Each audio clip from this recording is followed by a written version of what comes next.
Join Kids Hut family. Hi Tofu, what are you doing? Hi Tia. Hey Leela. Just making sandwiches. Come, I have made one for you two also. Hey, do you know? My parents are going to take me to the Smithsonian Museum. Oh no, isn't that gonna be a waste of time? What? Why would you say that, Tofu? We have a lovely museum in our city, and if you need any other information, it's always available on the internet. Why would someone want to go all the way to the Smithsonian Museum and waste time? Oh boy, you're talking like one of the two frogs. What? Who are they? The two frogs.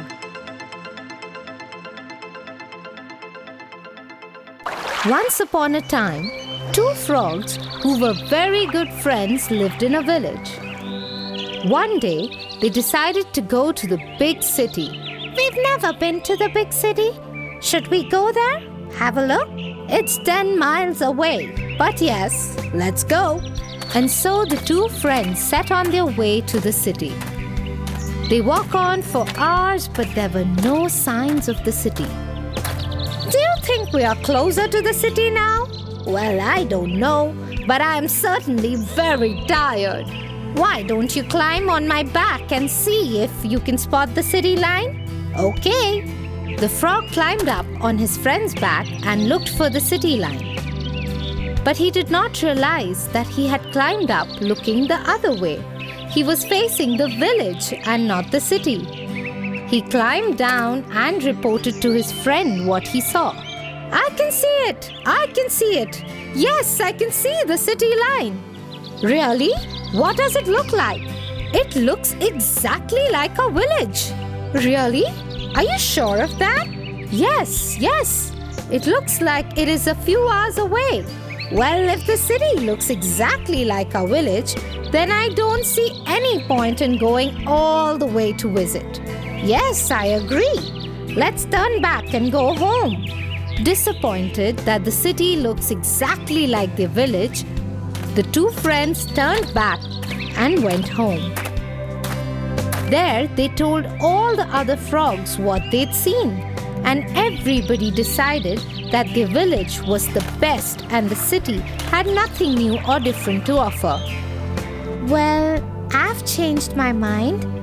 You should definitely go to the Smithsonian, and if you have room for two in the car, Tia and I will also come along. Sure.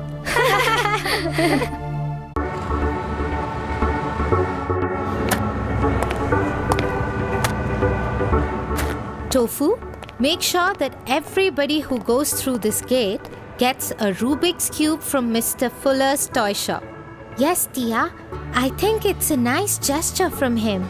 So many of my friends have decided to come to the fair for free giveaways from his store. Hey, Tia, I will give you a pack of candies if you give me a big bag of Rubik's Cubes. No, I don't want your candies. Well, you want something else then? Maybe 2 packs? We don't want anything from you, and I am not going to give you anything other than the 1 cube that you're entitled to. Why did you do that, Tia? It was Barney, the bully. You could have taken anything from him. Maybe. Anyway, do you want to hear a story while we wait for the people to come? Yes. The Thief and the Dog. Once upon a time, a young family had a dog. They all loved him very much. Even the dog was very happy to be a part of that family. One night, after everyone had gone to sleep, the dog heard something at the kitchen window. It was a thief. Hey boy, see what I have got you. A juicy piece of meat. I will give it to you if you let me in the house and if you don't bark. I don't need your meat. Keep away from this house. Oh, come on. I'll give you 2 big juicy meat pieces just for you. Here. I don't want your meat. This is my master's house. You should leave. Hearing the sounds coming from the kitchen, the dog's master woke up. He came down to the kitchen. What's going on here? Who is here? Hearing the master of the house, the thief quickly ran away. The master saw the pieces of meat and understood what had happened. You are such a good dog. You didn't let the thief come inside the house, though he offered you such good meat. I will reward you with more meat for this loyal act. Oh, that's why you didn't take the gifts from Barney. You are loyal to Mr. Fuller, Tia. Absolutely correct, Tofu. When you're honest and loyal, you don't need a bribe from someone to do your job. Got it?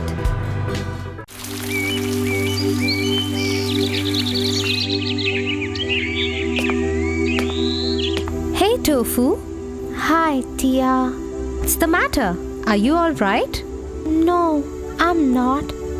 Through some series of events, Jim, Pam, and I have to compete against Raul and Tina in the quiz contest tomorrow. Don't you want to? We don't think we should. Raul, Tina, and Joe have been preparing for this for 2 months. Now Joe has fallen ill, so that leaves only Raul and Tina on their team. Plus, we are a grade ahead of them. It's only by a lucky draw that we have ended up against them. We didn't even want to participate. But if we do, we will definitely win. So you are worried that if you defeat them, it'll be sheer luck and not by preparation. Yes, and it isn't fair to them because they really want to win while we've ended up there by chance. Maybe you can let them win. How will that work? The way it did with the reluctant dragon.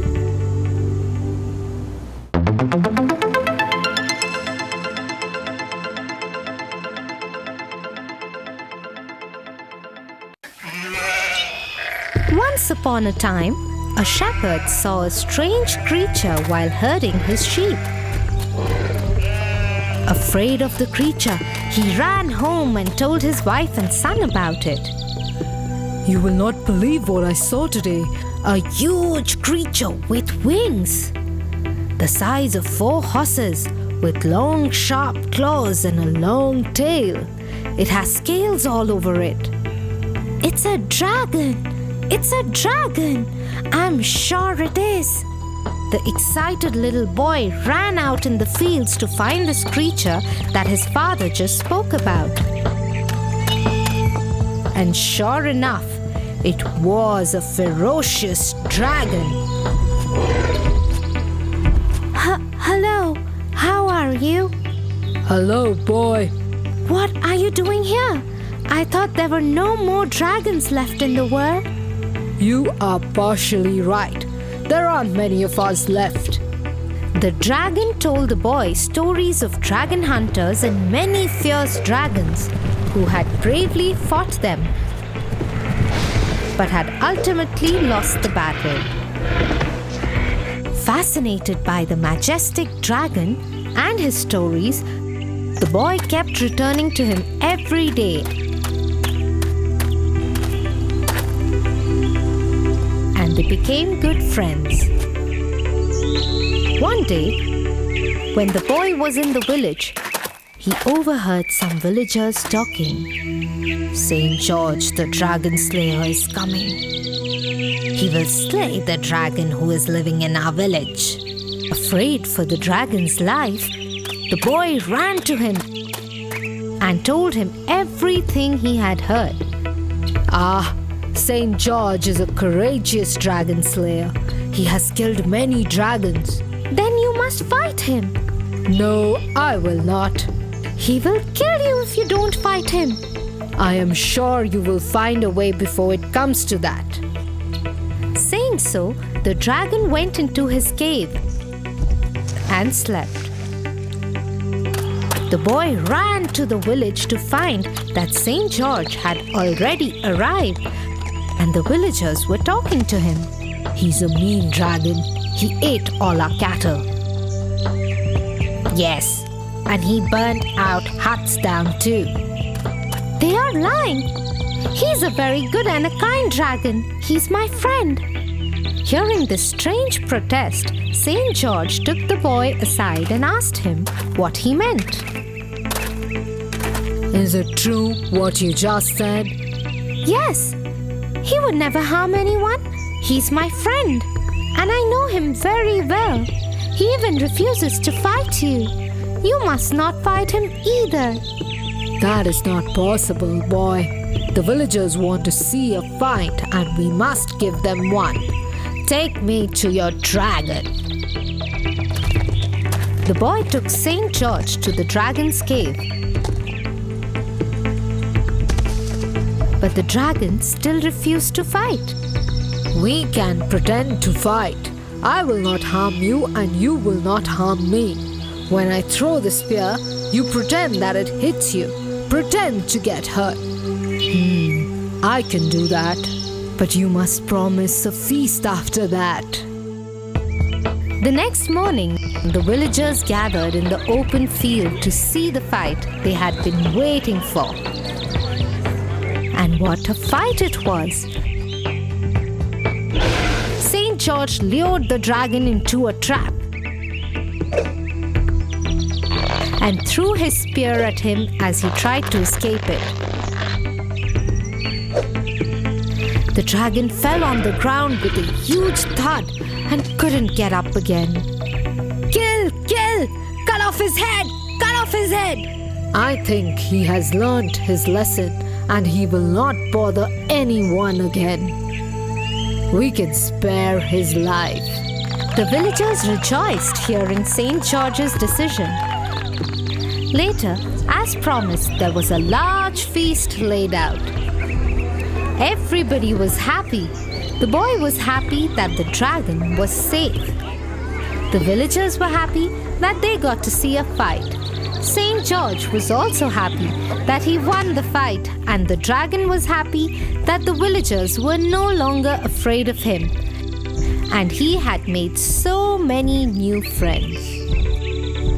That's a great idea, Tia. We too can be like St. George and the dragon and not win the competition tomorrow. That way, we can be fair towards them. Good choice, Tofu. And always remember that losing to let someone win for a good cause is okay.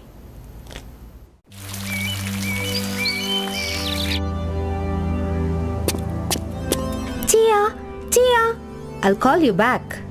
Is everything okay, Tofu? they're saying that Jack, the police took the owner of the store around the corner. Why? How do you know that? He's such a nice man. My friend Raul told me, who heard it from Jane, who heard it from Sam, and Sam heard his sister telling his mother. So you didn't actually see it? No, but Sam's sister told his mom. You shouldn't be such a henny penny, Tofu. What do you mean? Henny penny.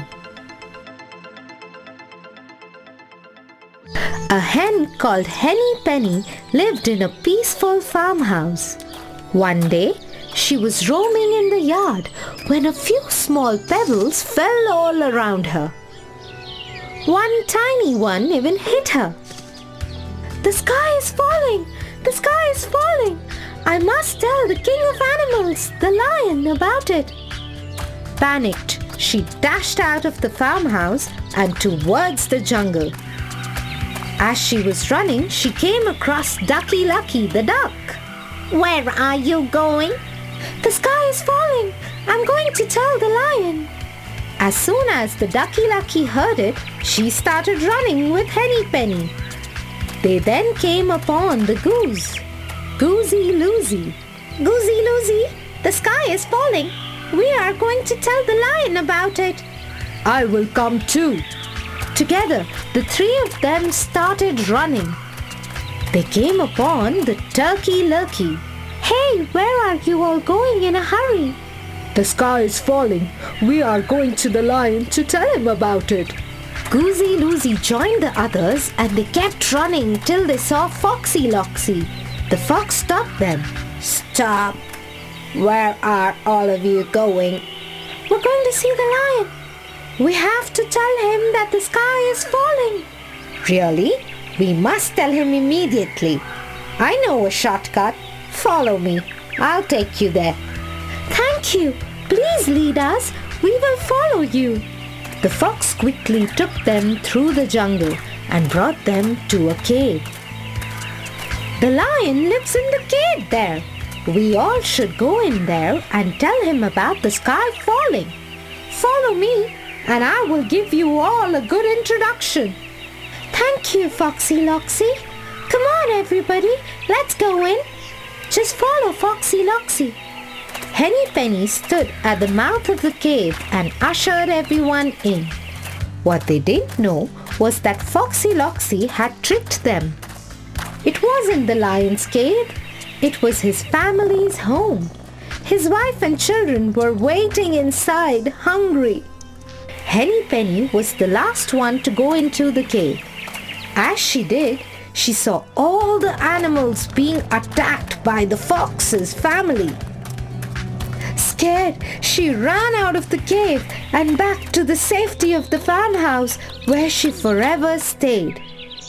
The fox's family ate them all up because they believed and acted upon something silly that they hadn't ever seen. That's right, Tofu.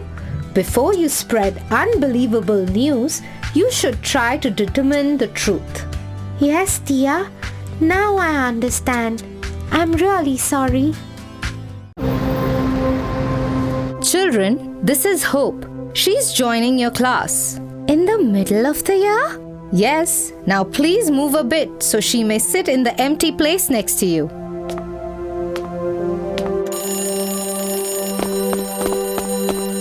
Tia, a new girl joined our class today. Oh, in the middle of the year? Yes, and can you believe it? The teacher made her sit next to me. Well, that's good. She'll need friends in a new school. You can be that friend and make sure she doesn't feel lonely or scared. Also, this will give you a chance to make a new friend. Yes, maybe I could, but I don't have the time right now. Maybe after a few days. Okay, just remember, Tofu, what you do today will affect your tomorrow. What do you mean? The trees and the axe. Once upon a time, a woodcutter reached the forest but noticed that his axe's handle had broken. Oh no! I will not be able to do any work today. My axe's handle has broken. I will have to go back home. Don't worry. If you really need help, then you can take one of my branches and make a handle for your axe with it. That's a very good idea. Really? You would let me do that? Of course, why not? Thank you. Thankful for the help that he had been offered, the woodcutter gently cut off a part of the tree's branch. With care and skilled craftsmanship, he made a beautiful handle for it. Once his axe was ready, he started chopping larger portions of the trees. One by one, he chopped off most of the trees. I cannot believe what he has done. Yes, one by one he has cut down all our friends. What fools we have been, handing over a weapon of our destruction to our enemy. Yes, true. We should have thought all those days ago before helping him fix his axe. Yes, our actions on that day are the reason why we have this situation today. That's a good story, Tia. And it helps me thinking, if I wait before becoming friends with Hope, I may not be of any help to her. Or I might miss the chance of being friends with Hope completely. Yes, that's right, Tofu. Well, tomorrow, when we come back to school, I will make sure that that does not happen. That's good. For your favorite rhymes, stories, and more, join Kids Hat family. Subscribe here.